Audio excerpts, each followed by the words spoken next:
젊을 때는 물을 조금 덜 마셔도 몸이 금방 조절을 해줍니다. 그런데 나이가 들수록 이 기능이 점점 떨어집니다. 목이 말라도 잘 느끼지 못하고 물을 마셔도 몸속에서 잘 순환되지 않는 경우가 많아지지요. 그러다 보니 아침에 일어나면 손이 뻣뻣하고 얼굴이나 발이 붓는 느낌을 받는 분들이 늘어납니다. 이럴 때 오이가 생각보다 도움이 되는 음식입니다. 오이는 대부분이 수분으로 이루어져 있어서 부담 없이 수분을 보충해주는 역할을 합니다. 그냥 물을 많이 마시는 게 힘든 분들도 오이는 씹어서 먹다 보니 자연스럽게 몸에 수분을 채워줄 수 있습니다. 특히 더운 계절이나 잠을 자는 동안 땀을 많이 흘린 다음 날 오이를 조금만 먹어도 몸이 한결 가벼워졌다고 느끼는 분들이 많습니다. 또 하나 중요한 점은 오이에 들어있는 칼륨입니다. 나이가 들수록 짠 음식을 오래 먹어온 분들이 많다 보니 몸에 나트륨이 쌓이기 쉽습니다. 이 나트륨이 제대로 빠져나가지 않으면 붓기나 혈압 문제로 이어질 수 있는데 오이에 들어있는 칼륨은 이런 나트륨 배출을 도와주는 역할을 합니다. 그래서 오이를 먹고 나면 소변이 시원해지고 몸이 덜 붓는 느낌을 받는 경우가 많습니다. 그리고 오이는 위나 장에 부담을 크게 주지 않는 편이라 식욕이 없을 때도 비교적 편하게 먹을 수 있습니다. 밥맛이 없을 때 오이 몇 조각만 곁들여도 입이 개운해지고 다음 식사를 준비하는 데 도움이 됩니다. 이런 작은 변화가 쌓이면 하루 전체 컨디션이 달라지게 됩니다. 다만 여기서 한 가지 짚고 넘어가야 할 점이 있습니다. 오이가 좋다고 해서 많이 먹는다고 다 좋은 것은 아닙니다. 특히 속이 차거나 소화력이 약한 분들은 오이를 먹고 더부룩하거나 배가 불편해질 수 있습니다. 그래서 오이는 약처럼 많이가 아니라 반찬처럼 적당히 드시는 게 가장 좋습니다. 정리해보면 오이는 나이 들수록 부족해지기 쉬운 수분을 채워주고 붓기를 줄이는 데 도움을 줄 수 있는 음식입니다. 하지만 체질과 몸 상태에 따라 먹는 방법을 조금 조절하는 것이 중요합니다. 다음에서는 아침에 손이나 발이 자주 붓는 분들께 오이가 왜 도움이 되는지 좀 더 자세히 말씀드려 보겠습니다. 아침에 일어나서 주먹이 잘 안 쥐어지거나 반지가 꽉 끼는 느낌을 받는 분들 많으시죠? 신발을 신을 때도 어제보다 발이 답답하게 느껴지고요. 이런 증상은 대부분 밤사이 몸에 쌓인 수분과 염분이 제대로 빠져나가지 못해서 생깁니다. 나이가 들수록 신장 기능이나 혈액순환이 예전 같지 않다 보니 붓기가 더 쉽게 나타납니다. 이럴 때 오이가 도움이 되는 가장 큰 이유는 수분과 칼륨의 조합 때문입니다. 오이는 수분이 아주 많은 채소라서 몸속에 고여있는 수분을 한 번에 밀어내는데 부담을 주지 않습니다. 약처럼 강하게 작용하는 게 아니라 자연스럽게 몸의 흐름을 도와주는 쪽에 가깝습니다.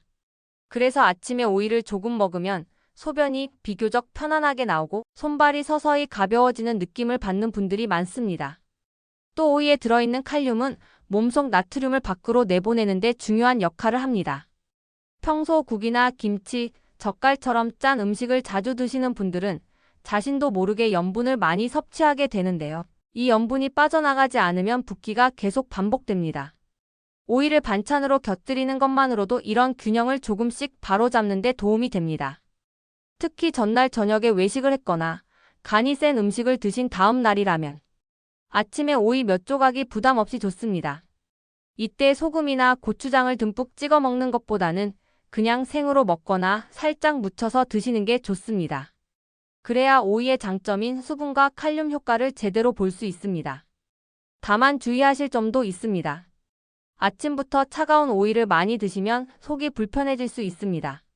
속이 약한 분들은 냉장고에서 바로 꺼낸 오이보다는 실온에 잠깐 두었다가 드시거나 얇게 썰어 천천히 씹어 드시는 게 좋습니다. 이렇게만 해도 부담이 훨씬 줄어듭니다. 결국 오이는 붓기를 한 번에 없애주는 음식이라기보다는 붓기가 쌓이지 않도록 도와주는 음식에 가깝습니다. 매일 조금씩 내 몸 상태를 보면서 드시는 게 가장 중요합니다. 다음에서는 속이 더부룩해지거나 불편해지는 분들은 왜 그런지 오이와 소화에 대한 이야기를 이어서 해보겠습니다. 오이가 몸에 좋다고 해서 자주 드시다 보면 오히려 속이 더부룩하거나 배에서 소리가 나고 심한 경우에는 설사를 하는 분들도 계십니다. 나는 오이만 먹으면 배가 불편해라고 말씀하시는 분들 사실 적지 않습니다. 이건 오이가 나쁜 음식이라서가 아니라 몸 상태와 맞지 않게 드셨을 가능성이 큽니다. 오이는 성질이 비교적 차가운 편에 속하는 채소입니다. 평소 손발이 차거나 소화가 느리고 배가 쉽게 냉해지는 분들은 이런 찬 성질의 음식을 먹었을 때 위와 장이 바로 반응을 합니다. 특히 아침 공복에 차가운 오이를 많이 드시면 위장이 놀라서 더부룩함이나 복통으로 이어질 수 있습니다. 또 하나 이유는 오이에 들어있는 섬유질과 수분입니다. 적당할 때는 장 운동을 도와주지만 한 번에 많이 먹으면 장에서 가스를 만들면서 배가 빵빵해질 수 있습니다. 평소에 가스가 잘 차는 분들이라면 오이를 한 접시씩 드시는 것보다는 몇 조각 정도로 나눠서 드시는 게 훨씬 편합니다. 여기에 오이를 드시는 방법도 영향을 줍니다.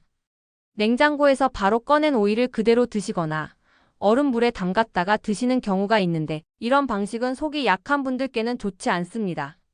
같은 오이라도 실온에 잠시 두었다가 드시거나 얇게 썰어서 천천히 씹어 드시면 위에 주는 자극이 훨씬 줄어듭니다. 그리고 의외로 많이 놓치는 부분이 바로 양념입니다.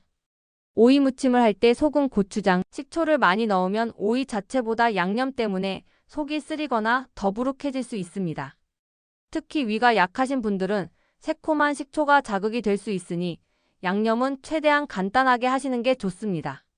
정리해보면 오이를 먹고 속이 불편해지는 이유는 대부분 오이가 안 맞아서가 아니라 차갑게 많이 급하게 드셨기 때문입니다. 양을 줄이고 차가운 기운을 줄이고 천천히 드시는 것만으로도 훨씬 편해질 수 있습니다. 다음에서는 혈압 있는 분들은 오이를 어떻게 드시면 좋은지 꼭 알아두셔야 할 점을 말씀드리겠습니다. 혈압 때문에 음식 하나하나 조심하시는 분들 많으시죠? 이건 먹어도 되나? 혹시 혈압 올리는 건 아닐까? 하고 걱정부터 드는 게 사실입니다. 오이는 전반적으로 보면 혈압이 있는 분들께 비교적 부담이 적은 채소에 속합니다.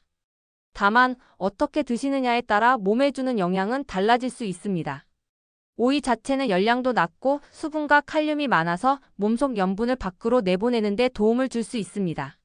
그래서 짠 음식을 자주 드시는 분들이 오이를 반찬으로 곁들이면 혈압 관리에 간접적으로 도움이 되는 경우가 많습니다. 문제는 오이가 아니라 오이에 곁들이는 양념입니다. 오이를 소금에 절이거나 고추장과 간장을 듬뿍 넣어 무쳐 드시는 경우가 많은데요. 이렇게 되면 오이의 장점은 사라지고 오히려 나트륨 섭취가 늘어날 수 있습니다. 혈압이 있는 분들께는 이런 방식보다는 생으로 드시거나 아주 약하게 간을 해서 드시는 쪽이 훨씬 안전합니다. 또 하나 주의하실 점은 한 번에 많이 드시지 않는 것입니다. 오이가 좋다고 해서 한 접시 가득 드시는 것보다는 식사할 때 몇 조각 정도 곁들이는 정도가 적당합니다. 특히 혈압약을 드시는 분들은 이뇨 작용이 강한 음식을 한꺼번에 많이 드시면 어지럼함을 느끼는 경우도 있으니 적당량이 중요합니다. 오이를 드실 시간대도 도움이 됩니다. 저녁 늦은 시간보다는 아침이나 점심에 드시는 게 좋습니다. 밤에 수분이 많은 음식을 많이 드시면 새벽에 화장실을 자주 가게 되어 잠을 설칠 수 있기 때문입니다. 낮에 오이를 드시면 이런 부담도 줄일 수 있습니다. 정리해보면 혈압이 있는 분들께 오이는 피해야 할 음식이 아니라 방법만 지키면 충분히 도움이 될 수 있는 음식입니다. 소금 적게, 양념 간단하게, 양은 소량으로 드시는 것, 이 세 가지만 기억하시면 됩니다. 다음에서는 오이를 먹을 때 같이 먹으면 좋은 음식 조합에 대해 말씀드리겠습니다. 오이는 그 자체로도 가볍고 좋은 채소지만 혼자 먹을 때보다 다른 음식과 같이 먹었을 때 몸에 더 편안하게 작용하는 경우가 많습니다. 특히 속이 약하시거나 오이를 먹고 더부룩함을 느꼈던 분들은 조합을 조금만 바꿔도 느낌이 달라집니다. 가장 먼저 잘 어울리는 음식은 단백질 식품입니다. 두부나 달걀, 닭가슴살처럼 담백한 단백질과 오이를 함께 드시면 오이의 찬 성질이 완화되고 포만감도 오래갑니다. 예를 들어 두부 위에 오이를 곁들이거나 달걀찜 옆에 오이를 조금 곁들이는 식이면 부담 없이 드시기 좋습니다. 또 하나 좋은 조합은 따뜻한 음식입니다. 오이가 차가운 성질이다 보니 된장국이나 미역국처럼 따뜻한 국과 함께 드시면 속이 훨씬 편안합니다. 실제로 오이를 반찬으로 먹을 때 국이 있으면 배가 덜 차갑게 느껴진다고 하시는 분들이 많습니다. 이건 단순한 기분 문제가 아니라 위장이 받는 자극이 줄어들기 때문입니다. 발효식품과의 조합도 괜찮습니다. 다만 김치처럼 짠 발효식품보다는 간이 강하지 않은 요구르트나 요거트와 소량으로 드시는 게 좋습니다. 오이를 얇게 썰어 요거트에 살짝 곁들이면 소화 부담은 줄고 장은 편안해질 수 있습니다. 반대로 피하시는 게 좋은 조합도 있습니다.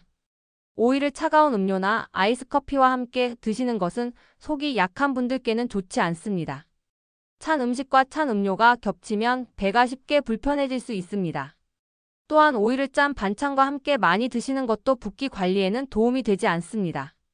정리해보면 오이는 혼자 많이 먹는 음식이 아니라 다른 음식과 조금씩 곁들이는 채소입니다. 단백질, 따뜻한 국, 간단한 반찬과 함께 드시면 장점은 살리고 부담은 줄일 수 있습니다.